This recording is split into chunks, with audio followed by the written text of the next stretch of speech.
ஆரம்பத்துல பிரபாகரனை வச்சோம், பெரியார வச்சோம், கொஞ்ச நேரம் படிச்சோம். அதுக்கப்புறம் பெரியார் சரியில்லைன்னோம். நாளை கழிச்சு இன்னும் கொஞ்சம் உறுதியா படிப்போம், பிரபாகரனே ஒரு மண்ணுன்னு சொல்லுவோம். வெகு விரைவில் பிரபாகரனே மண்ணுன்னு சொல்லிடுவாங்க. ஏன்னா பெரியார் அப்படிதான் சொன்னாங்க. ஆரம்பத்துல என்ன பண்ணாங்கன்னா பெரியார சேர்த்து வச்சுக்கிறாங்க. பெரியார் வந்து தன்னுடைய கொள்கை தலைவர்னு சொன்னாங்க. பெரியார் வழியில் தான் நாங்க வளர்ந்தோம்னு சொன்னாங்க. இப்படி எல்லாம் சொல்லிட்டு இன்னைக்கு வளர்ந்தது பிறகாக பெரியாரையே ஒரு மண்ணுன்னு சொல்றாங்க. அதுபோல வெகு விரைவில் பிரபாகரனையும் ஒரு மண்ணுன்னு சொல்லுவாங்க. எப்படி பாருங்களேன், எப்படி எல்லாம் கோத்து வருது. இவருக்கு வந்து பிரபாகரன் மீது பற்று அப்படின்லாம் கிடையாது.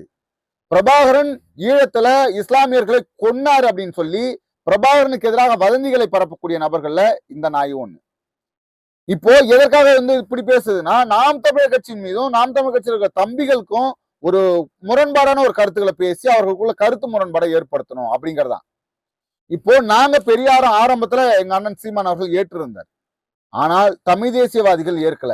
அப்போ மறுவாசிப்பு செய்யப்படுகின்ற போது பெரியார் என்னெல்லாம் பேசியிருக்காரு, இந்த மண்ணுக்காகவும் மக்களுக்காகவும் எதையெல்லாம் முன்னாடி நிறுத்தி பேசியிருக்காரு அப்படின்னு படிக்கும் பொழுது பெரியார் தமிழர்களுக்காகவும் தமிழ் மொழிக்காகவும் ஒரு மண்ணையும் செய்யல. அவர் ஒரு துரும்ப கூட கிள்ளி போடல. முழுக்க முழுக்க தமிழர்களுக்கு எதிராக இருந்திருக்கிறார் அப்படிங்கிறது தெள்ள தெளிவா தெரியுது. அதனாலதான் பெரியார் மண்ணு கிடையாதுங்க, இது பெரியாரே மண் என்று சொல்லி விமர்சனம் செய்தது. பிரபாகரன் அவர்களை நாங்கள் தலைவராக ஏற்றிருக்கோம். எங்களது தலைவர் ஒரே ஒரு தலைவர் பிரபாகரன் அவர்கள் தான். எங்களுக்கு கொள்கை தலைவர்கள் 1000 பேர் இருக்கலாம், நாங்க வழிகாட்டிகளாக 1000 பேர் இருக்கலாம். ஆனால் எங்கள் தலைவர், எங்கள் அரசியல் கட்சியின் தலைவர் பிரபாகரன் அவர்கள் மட்டும்தான். இன்னைக்கு எண்ணற்ற கட்சிகள் இருக்கு, தலைவர் பதவிக்கு போட்டி இருக்கு. தலைவர் பதவியே இல்லைன்னு ஒரு கட்சி இருக்குன்னா அது நாம் தமிழர் கட்சி மட்டும்தான்.